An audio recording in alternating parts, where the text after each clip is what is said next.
ನಮಸ್ಕಾರ ಎಲ್ಲರಿಗೂ. Doctor Sriranga, interventional cardiologist ಮಾತನಾಡ್ತಾ ಇರೋದು. ನಮಗೆ ಡಾಕ್ಟ್ರುಗಳಿಗೆ ಎರಡು ತುಂಬ ತೊಂದರೆಗಳು ಬರ್ತದೆ ಪೇಷಂಟ್ಸ್ಗಳು ಕಾಂಪ್ಲೈನ್ಸ್ ಮೇಲೆ.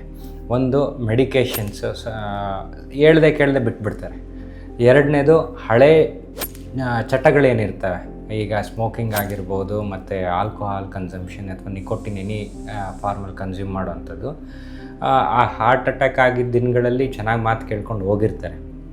ವಾಪಸ್ ಬರ್ಬೇಕಾದ್ರೆ 6 ತಿಂಗಳು ವರ್ಷದ ಫಾಲೋಅಪ್ಗಳಲ್ಲಿ ಅವ್ರು ಹೇಳಲ್ಲ, ಜೊತೇಲಿ ಬಂದಿರೋ ಪಾಪ ಹೆಂಡ್ತಿನೋ ಮಕ್ಕಳು ಹೇಳ್ತಾರೆ, ಸರ್ ಎಷ್ಟು ಹೇಳಿದ್ರು ಮಾತು ಕೇಳಲ್ಲ, ಬರೀ ಇವ್ರು ಸ್ಮೋಕಿಂಗ್ ಮಾಡೋದು ಹಳೆ ಚಟಕ್ಕೆ ಹಿಡ್ದಿದ್ದಾರೆ ಅಂತ. ಮಾಡೋದು ಸರಿನಾ? ಡೆಫಿನೆಟ್ಲಿ ತಪ್ಪು, ಮಾಡಬಾರ್ದು. ಹಳೇದು ಕೂಡ ಆಗಿರೋ ಹಾರ್ಟ್ ಅಟ್ಯಾಕ್ ಏನಿದೆ, ಆವಾಗಲೂ ನಿಮ್ಮದು ಇದೇ ಥರ ಚಟಗಳಿಂದ, ಹವ್ಯಾಸಗಳಿಂದ, ಪರಿಣಾಮಗಳ ಮೇಲೆ ಹಾರ್ಟ್ ಅಟ್ಯಾಕ್ ಆಗಿರೋವಂಥದ್ದು, ಅದು ಬಿಡಲೇಬೇಕು.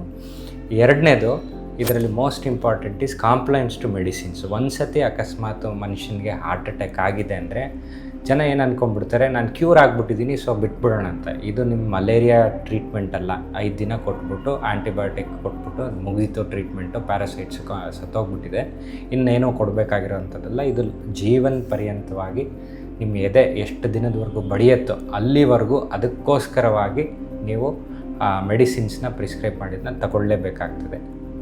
Thank you.